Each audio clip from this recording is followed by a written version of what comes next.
Shihab from Bangladesh.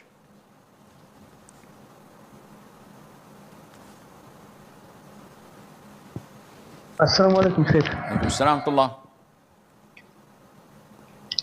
Sheikh, my question is about Iblis's Waswasa, or is it Iblis's Waswasa? Is that, for example, I had a quarrel with my family. I have constant quarrel with my family.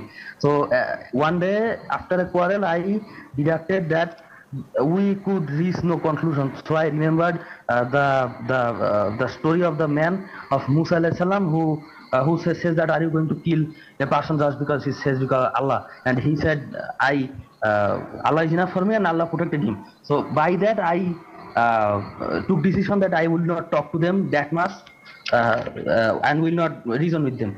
But then something came in my mind that Abu Bakr radiallahu ta'ala said that when you lose patience with someone, remember how Allah has patience with you. So then I started reasoning them again, but that did not bear any fruit. And only things escalated, and more sins are committed than conclusion. And today was a very bad day, and so I am asking you, was that the thought that came into my mind that Abu Bakr's hadith, is that from Iblis or is that from Allah, that something could be good can be done with this? Jazakallah khair.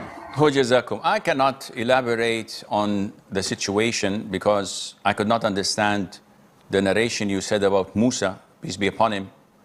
As for the hadith of Abu Bakr, I don't also know the hadith you're referring to, unless it is in regards of the ayah in Surah An-Nur, where the Prophet ﷺ recited it to Abu Bakr so that he would forgive his cousin Maslah, may Allah be pleased with him, for slandering Mother Aisha, the daughter of Abu Bakr.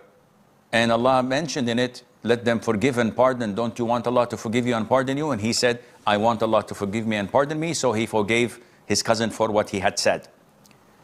Now, everyone has a test from Allah. And it goes without saying that forgiveness and pardoning people is a positive thing. If you do that, it is not always guaranteed that life would be rosy and beautiful and easygoing. The tests may become more difficult so that you would prove yourself whether you're sincere or not. So it's only a test from Allah Azza wa Jal. If you hold your grounds and say, I forgave and I pardoned for the sake of Allah, and nothing is going to change my mind because I did it for the sake of Allah, you will pass the test and you will prevail with the grace of Allah. It takes patience. It takes time. It's not something that you do it now and you will see the result in seconds. It may take time to bear the fruit and be productive. So be patient and do the things that Allah loves most, and inshallah you will see the positive results of that very soon.